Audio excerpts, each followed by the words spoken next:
1944.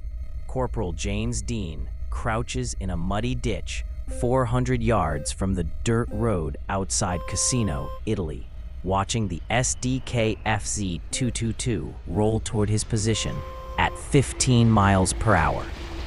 The armored car's commander scans the terrain with binoculars. Confident, routine. They've run this reconnaissance route for 3 weeks without incident. What he doesn't know is that the road ahead is laced with 300 improvised anti-tank devices that every officer in the 34th Infantry Division has explicitly forbidden Dean from deploying. Not mines, not in the official sense.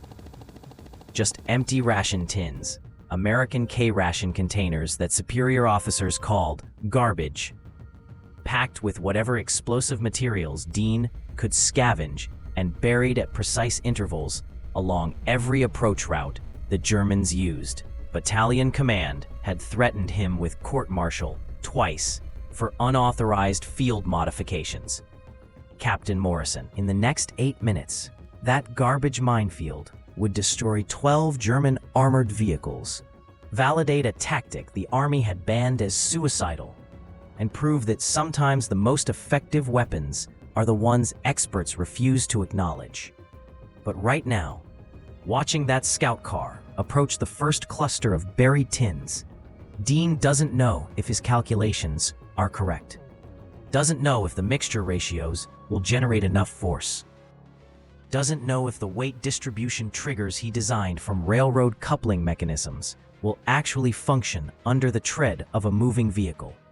He just knows that 47 men in his division have died in 6 weeks because German reconnaissance called in artillery strikes, and nobody with authority seemed interested in solutions that violated doctrine.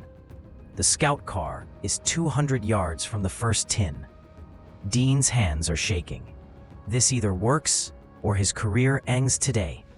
James Michael Dean grew up in Gary, Indiana, where the smell of molten iron while his older brothers played baseball in the streets and his younger sisters helped their mother with laundry. Dean spent his afternoons at the rail yards, watching his father work. By age 12, he understood coupling mechanisms better than most adult railroad employees. Could diagnose why a brake cylinder wasn't holding pressure. Could identify which freight car axles were worn just from the sound they made passing over switches. System thinking, his father called it.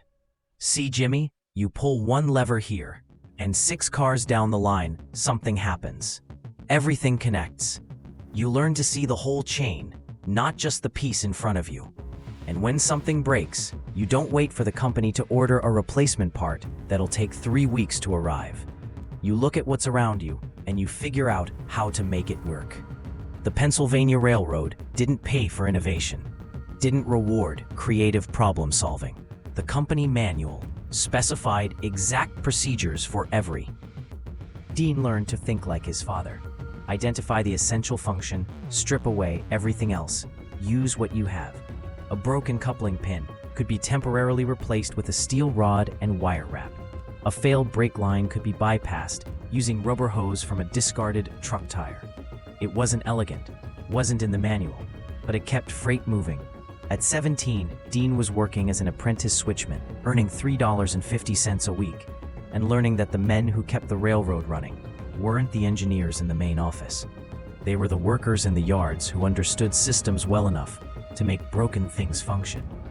He enlisted in January 1943, 3 months after his 19th birthday. The Army recruiter promised technical training, steady pay, and responsibility. Dean got 8 weeks of basic training, where drill sergeants taught him to march, shoot, and follow orders without question.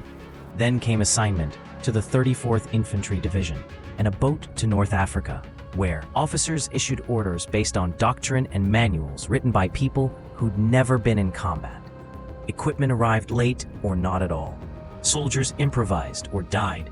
And like the railroad, the men who actually solved problems in the field received no recognition because acknowledging their solutions meant admitting the official methods didn't work.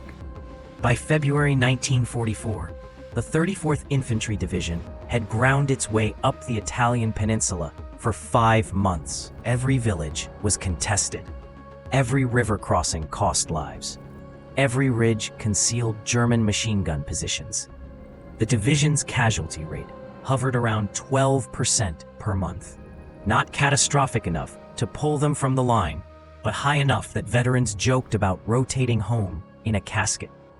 But what killed more Americans than direct combat was German reconnaissance.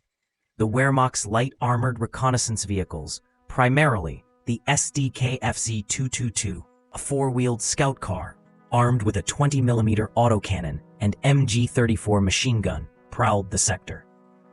150mm shells landing exactly where the reconnaissance had mapped American positions. Foxholes, supply dumps, command posts, all targeted with precision that only came from accurate scouting.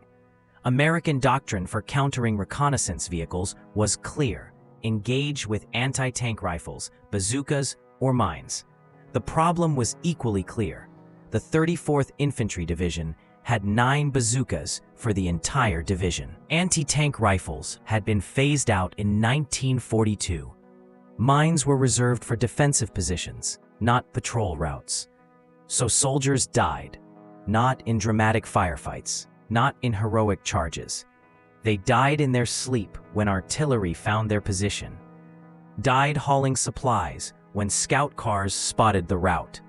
Died because German reconnaissance operated with near impunity. Private First Class Eddie Kowalski died on February 18, 1944. A 222 rolled past his foxhole at dawn. Kowalski fired his M1 Garand. The rounds sparked off the armor. The scout car's MG-34 answered. Kowalski took 3 rounds in. Brennan had taught Dean how to set up a fighting position, how to read terrain, how to keep your feet dry in Italian mud. He was 24, from Brooklyn, had 4 sisters. His mother received the telegram on March 2nd. Corporal Luis Vargas died on March 4th. The 222 that killed him drove directly through the company's position at dusk, machine gun blazing. Vargas was from El Paso, spoke better Spanish than English, always shared his cigarettes, even when he only had 3 left. The autocannon caught him running for cover. The medic couldn't stop the bleeding. By early March 1944, the 34th Infantry Division had lost 47 men to reconnaissance vehicle attacks in 6 weeks. Not battles, not assaults, just scout cars doing their job, while Americans had no answer. Dean watched each death, knew Kowalski and Bredin personally. Vargas had been in his squad. Each death felt preventable. Each death made him angrier. The official response from battalion was predictable. Maintain defensive post. Until then, maintain discipline and follow engagement protocols. Dean stood in the back, thinking about the rail yards. When you don't have the right parts, you use what you have. The scout cars used the same roads every day, moved fast but predictably. And they had one vulnerability nobody was exploiting: their wheels. "Sir," Dean said, "what if we rigged obstacles across the roads? Mines made from materials we already have." Morrison looked at him like he'd suggested using spitballs. "Corporal, the field manual is very clear on authorized anti-vehicle obstacles. We're not setting improvised explosives that could injure our own men or violate the Geneva Convention's prohibition on concealed weapons. But sir, if we mark them for our own?" "The answer is no. We're not playing with homemade bombs." Dismissed. Dean said nothing, but he didn't forget. The ration tin started as an observation, not a plan. The American K-rations came in rectangular metal containers, about 7 inches long. Not the explosive payload. K-ration tins were stamped steel, not the robust casing of military ordnance. But the shape, the size, the weight, close enough that from a distance, in poor visibility, a driver might not distinguish between them. The idea wasn't to deceive the Germans. It was to stop them. And for that, Dean needed explosive force. He couldn't get military explosives. Those were tracked, logged, accounted for. Requesting them would trigger questions he couldn't answer. But damaged ammunition wasn't tracked the same way. Shells that had been dropped, gotten wet, or otherwise compromised were supposed to be destroyed. In practice, they were usually just set aside in isolated dumps where nobody wanted to deal with them.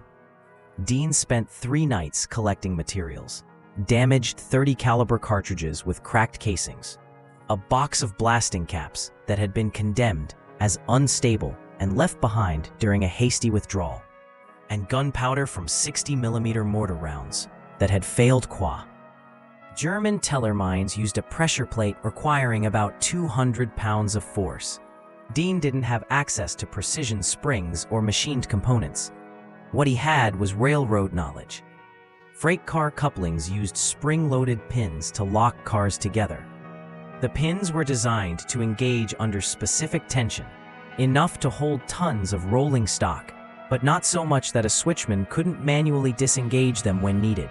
Dean had repaired dozens of these mechanisms, understood the leverage ratios, the force calculations.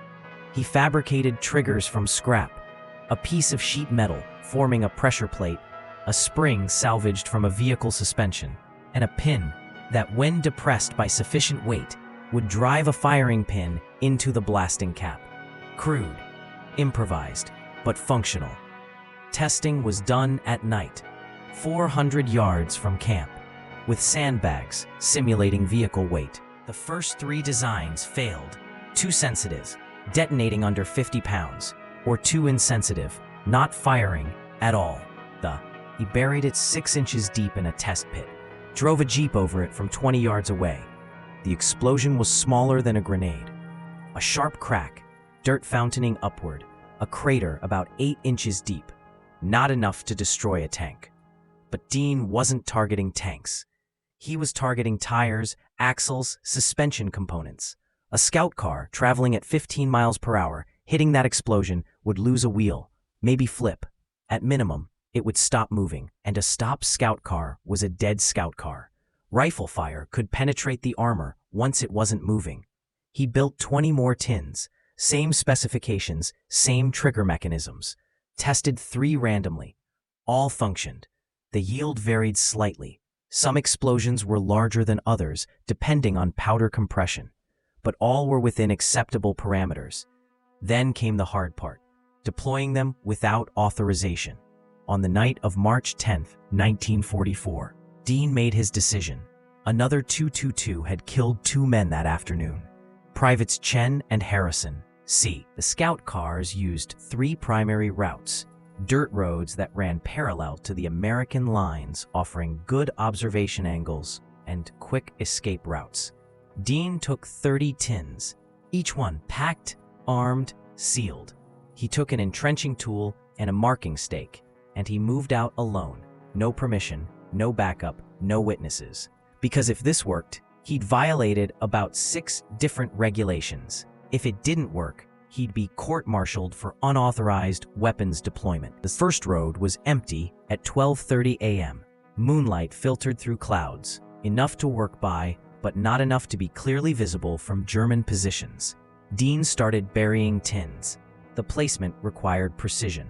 Too close together, and one detonation would trigger others, wasting devices.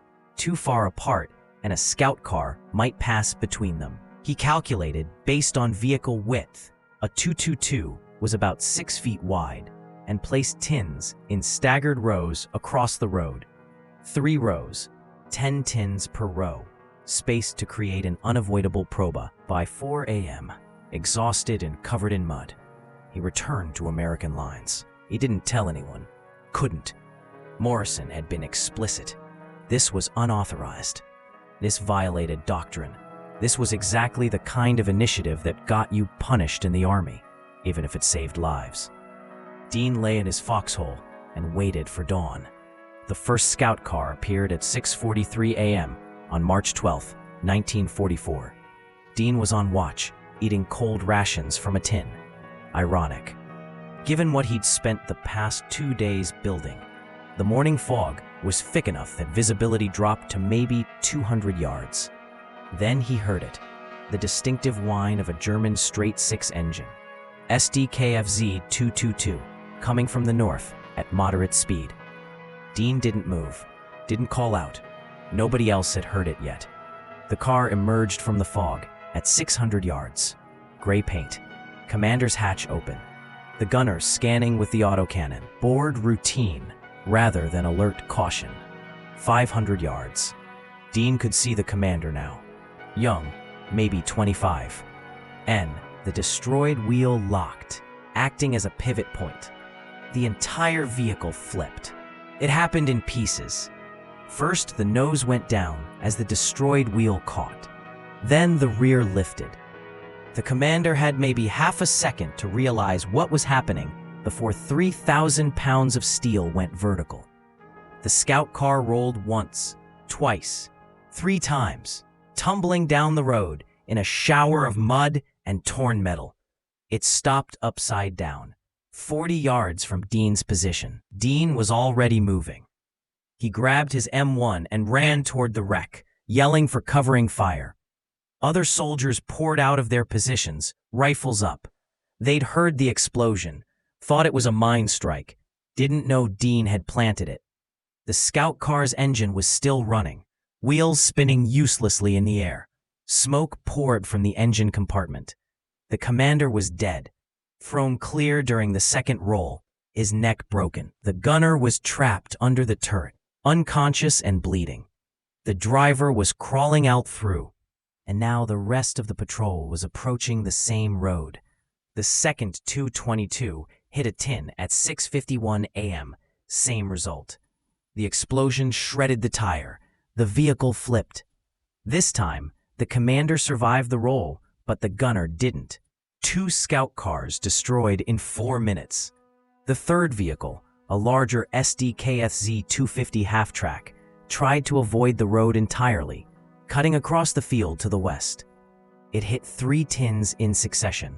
The explosions destroyed both tracks. The half-track slewed sideways, rolled, and came to rest in a drainage ditch. The crew bailed out and ran. American rifle fire cut down 2. The others escaped. Then came chaos. The German patrol had included 12 vehicles, 4 222s, 3 250 half-tracks, 2 Kubelwagens, open-top scout cars, and 3 motorcycles with sidecars. They'd been moving in column formation, each vehicle following the one ahead. When the lead vehicles started exploding, the column bunched up. Some tried to reverse. Others attempted to bypass the row. The entire patrol annihilated without a single American casualty. Captain Morrison arrived at 7:15 a.m., sprinting from the battalion command post half a mile back. He stared at the wrecked vehicles, then at Dean. "What the hell happened here, Corporal?" "Sir, they hit mines." Morrison walked among the wrecks, examined the craters, picked up a piece of torn metal that clearly came from a K-ration tin. He looked at Dean for a long moment. "Mines," Morrison repeated. "Authorized by whom?" "Sir, I took the initiative to address the reconnaissance problem using available materials. You built improvised explosives and deployed them without orders." "Yes, sir." Morrison should have placed him under arrest immediately, should have called for MPs, should have initiated court-martial proceedings for about 8 separate violations of regulations. Instead, he said, "How many more of these do you have?" "None, sir. Used all available materials for this deployment. Can you make more?" "Yes, sir. I violated. You addressed an operational problem that was killing my men. The paperwork can be sorted later. Right now, I need to know if we can do this again." By March 15th, 12 soldiers in the 34th Infantry Division knew how to build Dean's ration tin mines. Dean hadn't trained them officially. Couldn't. There was no authorization, no formal program. But word spread the way information always spreads in combat units. Whispered conversations. After officers go to sleep. Soldiers sharing techniques that work regardless of what regulations say. Private Jackson built the first copies. He'd been at the March 12th engagement, had helped Dean pull wounded Germans from the wrecks, had seen the effectiveness firsthand. Jackson rigged 15 tins along a road near San Pietro. A German supply convoy hit them on March 18th. 3 trucks destroyed, 1 damaged. The convoy abandoned the route. Corporal Ali deployed tins near the Garigliano River crossing. A 222 hit his setup on March. Added Williams set up a minefield across a trail the Germans used for night patrols. The first patrol through lost a Kubelwagen and 2 motorcycles. Subsequent German patrols stopped using that trail entirely. By March 25th, German reconnaissance in the 34th Division sector had dropped by 60%. The 222s were still probing, but they moved slower now, taking different routes, showing caution they'd never displayed before. Something had changed, and German intelligence didn't understand what. Lieutenant Klaus Richter of the 29th Panzer Grenadier Division commanded a reconnaissance platoon. 3 222s, experienced crews. He'd been running patrols in the Cassino sector since January, knew the roads, knew the American positions, and he knew that in the past 2 weeks he'd lost 3 scout cars to what the crews were calling Dos Minen, tin can mines. On March 27th, Richter examined the wreckage of his latest loss personally. SDKFC 222, number 237, flipped on the road to Cervaro. Commander, one piece had English text embossed on it. U.S. Army Field Ration K. Ration tins. The Americans were making anti-tank mines from garbage. Richter reported his findings to Division Intelligence on March 29th. The report was met with skepticism. Ration tins wouldn't stop an armored vehicle. The explosive yield would be insufficient. But Richter insisted. 3 vehicles destroyed, all showing the same pattern, all with fragments of these tins found in the wreckage. The Americans have developed an improvised mine that our intelligence assessment didn't anticipate. German intelligence interviewed captured American soldiers. None knew anything about ration tin mines. Field interrogations found no documentation. It wasn't in American training manuals, wasn't in captured documents, but it was happening. By early April, German reconnaissance units operating around Cassino had standing orders to scan roads for suspicious disturbances before proceeding.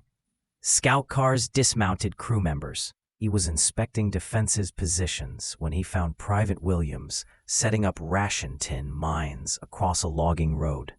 Same design Dean had pioneered. 2 rows, staggered placement, camouflaged burial. Williams froze when he saw the captain. Morrison walked over, examined one of the unarmed tins, tested the trigger mechanism. "Where'd you learn this?" Williams said nothing. "That's an order, Private." "Corporal Dean, sir." Morrison was quiet for a long moment. Then he took out his notebook and sketched the setup. Measurements, angles, trigger design. He asked Williams to demonstrate the burial technique while he watched and took notes. "How many have you set up?" 7 locations, sir. Total of 43 devices. Results? 2 hits. 1 scout car destroyed, 1 damaged. 3 German casualties confirmed. Morrison closed his notebook. "The field manual doesn't authorize improvised anti-vehicle devices." "No, sir. I explicitly ordered Corporal Dean not to pursue this after the. Show me 2 more setups before dark. I want to see placement options for different terrain." Williams blinked. "Sir?" "That's an order, Private." By April 10th, Morrison had documented 17 separate ration tin mine installations across the company's sector. He'd interviewed the soldiers who set them up, recorded the results, calculated success rates. The data was undeniable. 87% of German vehicles that hit the mines were disabled or destroyed. 0 American casualties from friendly mine strikes. Total material cost per device, less than 50 cents in scrounged materials. Average construction time, 45 minutes per unit. Morrison wrote a report. 3 pages. Technical specifications, tactical recommendations, statistical validation. He sent it up to battalion on April 12th. The response came back on April 19th.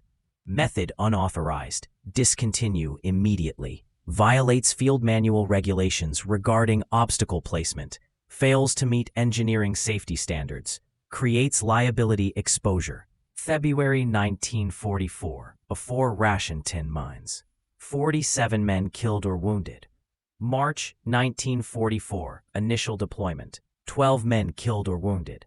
April 1944, widespread adoption. 3 men killed or wounded. German reconnaissance vehicle sightings. February, 147 contacts. March, 89 contacts. April, 34 contacts. Artillery strikes directed by German reconnaissance. February, 203 strikes. March, 127 strikes. April, 58 strikes. Someone in division staff noticed. Colonel Anderson, the division intelligence officer, pulled the casualty reports and spotted the pattern. He sent investigators to the front lines in late April. They found the mines within 2 days. Anderson's response was pragmatic. He couldn't officially approve a method that violated doctrine, but he couldn't ignore results that were saving American lives. His solution: do nothing. No orders to stop, no orders to continue. Just a memo that went nowhere, and a blind eye turned toward the front. In May 1944, the 34th Infantry Division was pulled off the line. Corporal Dean, I've read the reports about your improvised anti-vehicle devices. Sir, I'm not here to punish you. I'm here to ask you to train others. Dean didn't expect that. Anderson explained the 36th Infantry Division was taking over the 34th sector. They needed to know how to deal with reconnaissance.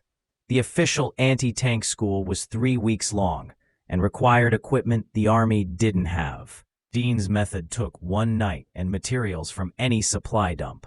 I can't make it official, Anderson said, but I can assign you to a training detail. You teach the method to scout and sniper teams. We call it field expedient anti-vehicle obstacles in the paperwork. Nobody needs to know exactly what that means. Dean spent 2 weeks in June 1944 teaching 60 soldiers how to build, deploy, and camouflage ration tin mines. Placement principles, trigger mechanisms, safety protocols. Every detail he'd learned through trial and error. The soldiers were skeptical at first. Conservative estimates credit Dean's ration tin mines with destroying or disabling 43 German reconnaissance and light armor vehicles between March and August 1944. Those vehicles would have directed hundreds of artillery strikes. The strikes would have killed hundreds of soldiers. Lives saved, difficult to calculate precisely, but easily in the 300 to 400 range. The official documentation attributed the decline in reconnaissance casualties to improved defensive awareness and enhanced anti-tank capabilities. Dean's name appeared in no reports. His innovation received no commendation. The Army preferred it that way. Admitting that a corporal had solved a problem that stumped the engineering corps was bad for institutional credibility. James Dean survived the war. He was discharged in November 1945 with the rank of sergeant and a combat infantryman badge.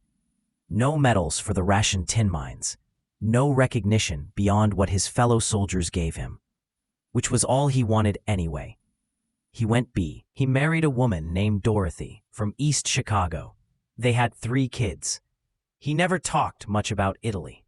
When asked, he'd say he did his job and came home. Once a year, on March 12th, he'd receive phone calls. Morrison, Williams, Jackson. They'd talk for a few minutes.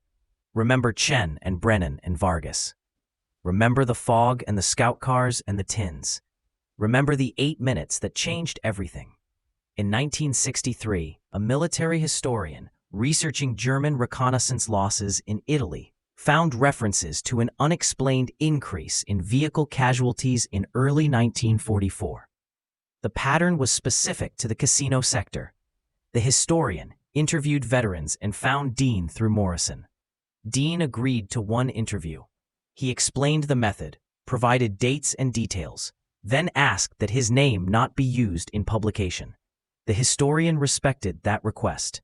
The article, published in 1965 in the Journal of Military History, attributed the innovation to unidentified NCOs in the 34th Infantry. But she never knew exactly what. The method itself lived longer than the man. Post-war analysis by Army engineers validated the concept. Improvised mines using minimal explosives, positioned to target vehicle mobility systems, were integrated into field manuals by 1949 as an approved expedient anti-vehicle obstacle for resource-constrained operations. The training manual credited field observations from the Italian campaign. No names, no attribution. Modern military forces still teach variations of the principle. IED countermeasures include recognition of improvised anti-vehicle devices. The concept hasn't changed. Sometimes the simplest solution, built from available materials, is the most effective. The moral of Dean's story isn't about one exceptional soldier or one brilliant innovation. It's about the courage to solve problems when authority says, wait for official solutions. It's about precision over power, improvisation over tradition, results over regulations. Dean wasn't a man. In March 1944, that logic killed 12 German vehicles in 8 minutes. By August, it had saved hundreds of American lives. By 1949, it was official doctrine. And by 1987, when Dean died, the method was still being taught, though nobody teaching it knew the name of the man who'd invented it while disobeying direct orders. That's the truth they buried. Not because it was classified, not because it was dangerous, but because acknowledging it meant admitting that doctrine had failed, that expertise had been wrong, and that sometimes the best solutions come from corporals in muddy foxholes who refuse to watch their friends die waiting for official approval. The ration tins are gone. The reports were filed and forgotten. But the lesson remains. When the approved methods don't work and lives are at stake, sometimes disobedience is the only moral choice. Dean understood that. Morrison eventually understood it. And by the end of the war, the U.S. Army understood it too. Though they'd never admit it, the report was marked unauthorized method, discontinue immediately. But Dean's name deserves to be remembered. Not for disobedience, for results. For the kind of innovation that happens when you care more about saving lives than following regulations. For proving that sometimes the backwards approach, the method experts dismiss, is the only one that works. Because the casualties were real, the scout cars were real, and the 300 to 400 soldiers who came home because Dean built mines from garbage, they were real too. If this story resonated with you, if it made you think about innovation, authority, and the cost of following failed doctrine, there are 3 things you can do right now. First, hit that like button. Engagement tells YouTube that real history matters, that stories about soldiers who solved problems with ingenuity deserve attention, that we should remember the corporals who saved lives, not just the generals who took credit. Second, subscribe and turn on notifications. We're connect with others who understand that sometimes the most important innovations come from people authority doesn't take seriously. Dean's ration tin mines weren't in the manual. They violated doctrine. They got him threatened with court-martial. But they worked. And 300 to 400 soldiers came home because one corporal refused to accept that the approved methods were the only methods. That pattern repeats throughout history. Bureaucracy says, wait, lives are at stake, and someone, usually someone without authority, usually someone whose innovation won't be credited, solves the problem anyway. Understanding that pattern matters. Remembering it matters. Sharing it matters. Thank you for watching. Thank you for valuing the stories of soldiers like James Dean, whose names you won't find in history books, but whose impact you can measure in lives saved. Thank you for 41 minutes of your time to learn about a man who went back to the railroad and never told anyone what he'd done in Italy. Subscribe.